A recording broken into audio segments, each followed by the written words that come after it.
Baik, Assalamualaikum warahmatullahi wabarakatuh.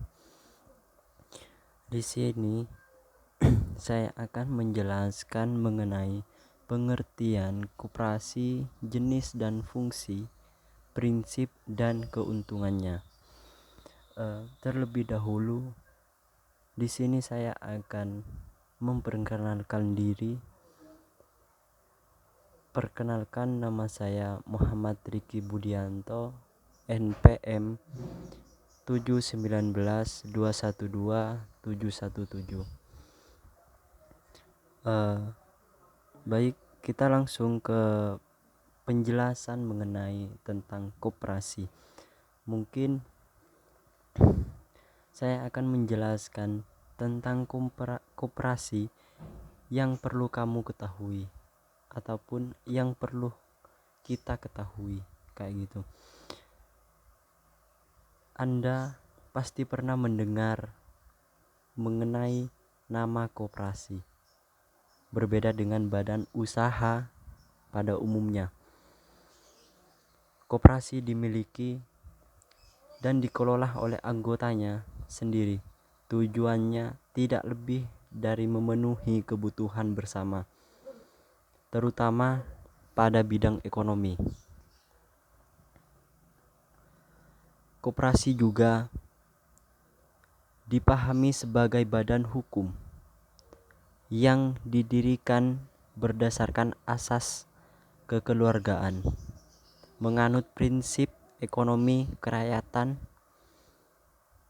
Dibentuknya sebuah koperasi bertujuan untuk mensejahterakan para anggotanya.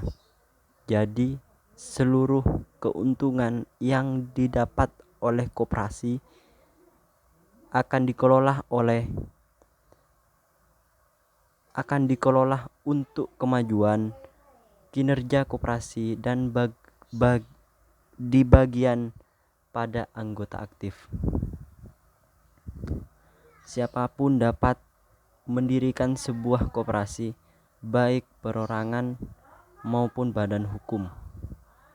Modal dari usaha koperasi ini didapat dari seluruh anggotanya, sehingga jalannya usaha ini harus menyesuaikan aspirasi serta kebutuhan bersama.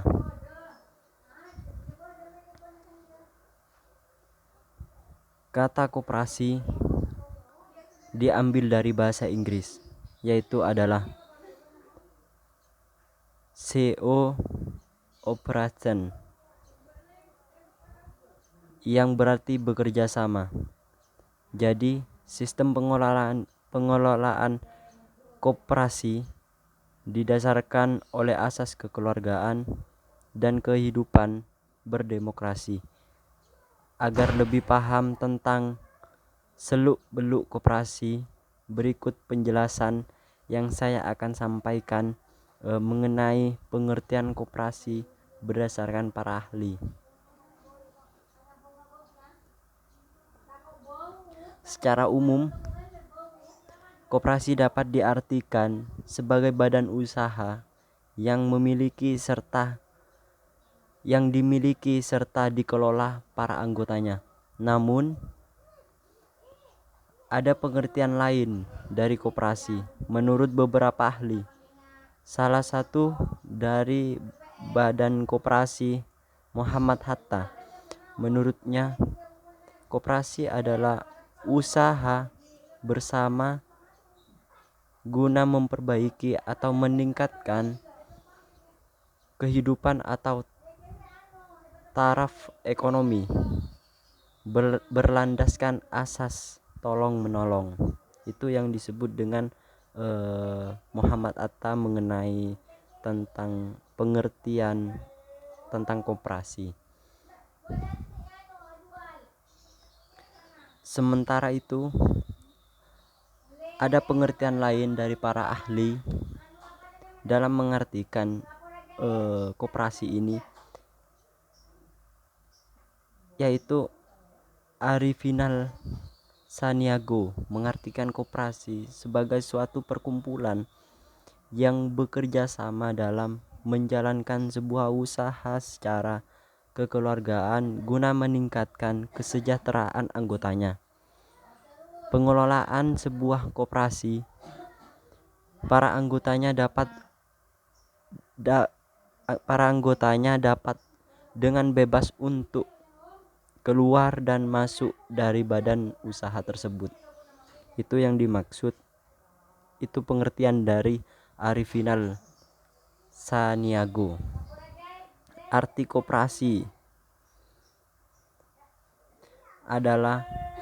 koperasi sendiri adalah, menurut saya pribadi, adalah suatu organisasi berasaskan tolong menolong yang mengelola urus niaga secara berkelompok. Tujuannya meningkatkan usaha ekonomi berbeda dengan asas gotong royong yang bertujuan membangun kebutuhan sosial.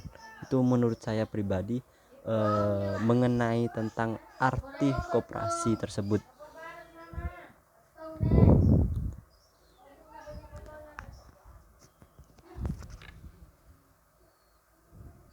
Berdasarkan Undang-Undang UU Nomor 25 Tahun 1992 tentang Perkoperasian, pada pasal 1 dijelaskan koperasi adalah badan usaha yang beranggotakan orang seorang atau badan hukum koperasi dengan melandaskan kegiatannya berdasarkan prinsip koperasi, sekaligus sebagai gerakan ekonomi rakyat atas asas kekeluargaan.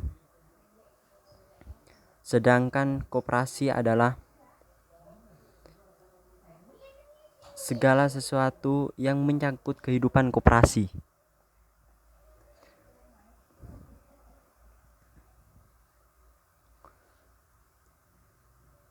Pendirian koperasi dan tujuan koperasi.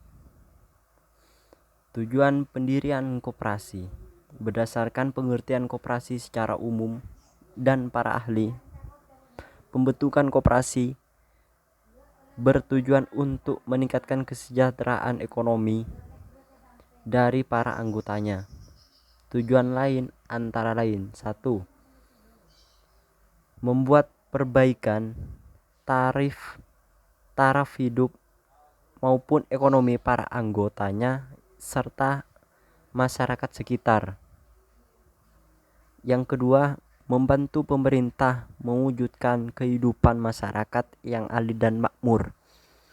Dan yang ketiga, meningkatkan tatanan perekonomian di Indonesia. Fungsi koperasi di Indonesia. Fungsi pendirian koperasi. 1. Membangun dan mengembangkan potensi dan kemampuan ekonomi anggota pada khususnya dan masyarakat pada umumnya untuk meningkatkan kesejahteraan ekonomi dan sosialnya. Yang kedua, berperan serta secara aktif dalam upaya mempertinggi kualitas kehidupan manusia dan masyarakat. Yang ketiga, memperkokoh perekonomian rakyat sebagai dasar kekuatan dan ketahanan perekonomian nasional dengan koperasi sebagai sokogurunya. Dan yang keempat, berusaha untuk mewujudkan dan mengembangkan perekonomian sosial, perekonomian nasional yang merupakan usaha bersama berdasarkan atas asas kekeluargaan dan demokrasi ekonomi. Dalam perannya, koperasi tetap memberi bantuan seperti kredit atau pinjaman dana kepada anggota dalam hal finansial. Pembentukan koperasi diharapkan dapat meningkatkan kesejahteraan sosial masyarakat yang ada di Indonesia. Jenis koperasi di Indonesia. Yang pertama, koperasi primer, yaitu adalah koperasi yang didirikan oleh dan beranggotakan orang seseorang. Yang kedua, koperasi sekunder adalah koperasi yang didirikan oleh beranggotakan koperasi. Jenis koperasi didasarkan pada kesamaan kegiatan dan kepentingan ekonomi anggotanya.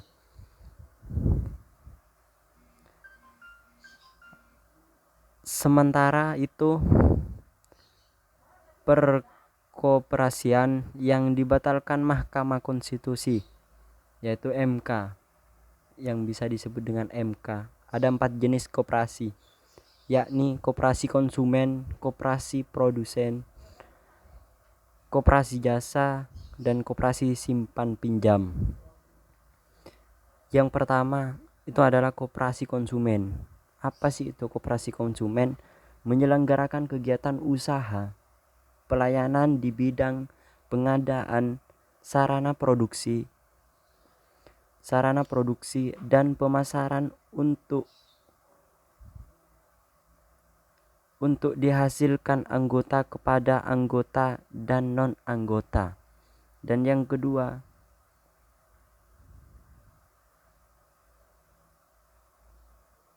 koperasi produsen. Koperasi produsen ini kegiatan usaha pelayanan di bidang penyediaan barang kebutuhan anggota dan non-anggota. Dan yang ketiga, koperasi jasa, menyelenggarakan kegiatan usaha pelayanan jasa non simpan pinjam yang diperlukan oleh anggota dan non-anggota.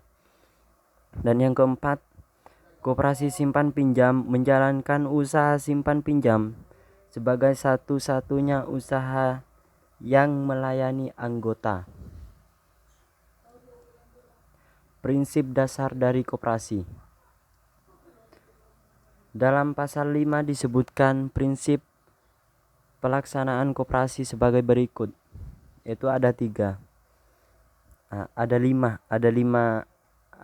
pasal yang disebutkan, maksudnya di dalam pasal 5 yang disebutkan itu ada 5 prinsip pelaksanaan koperasi, yaitu yang pertama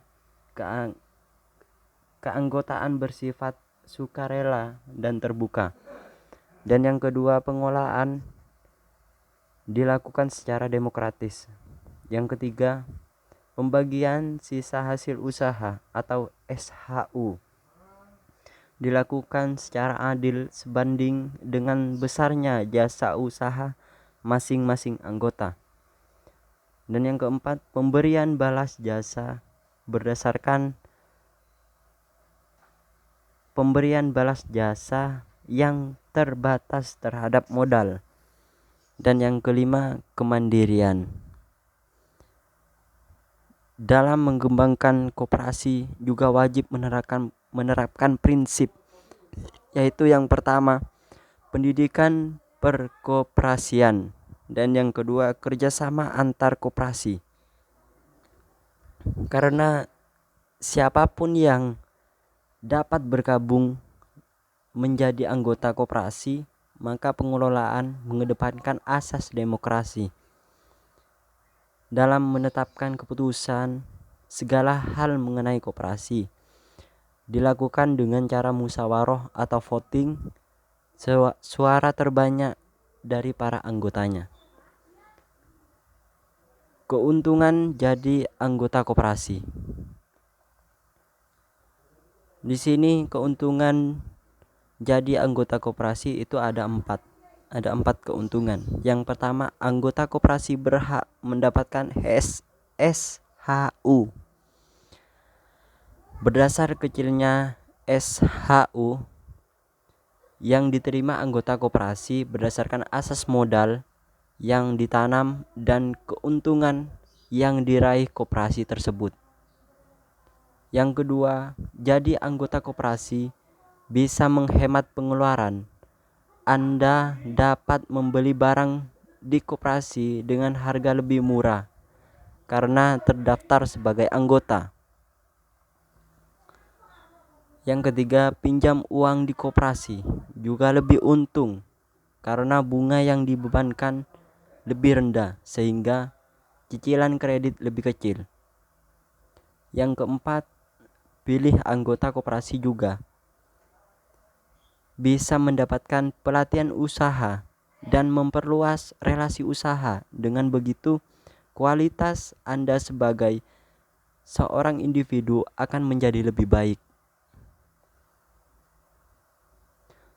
Mungkin itu saja yang saya dapat sampaikan mengenai penjelasan mengenai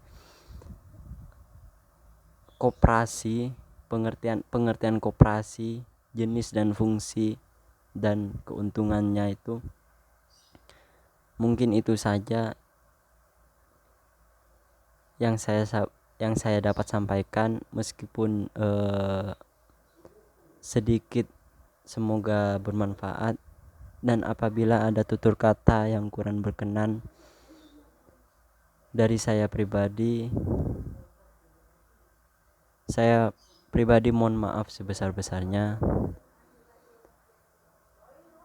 Wallahul muwafiq ila aqwamit thoriq. Assalamualaikum warahmatullahi wabarakatuh.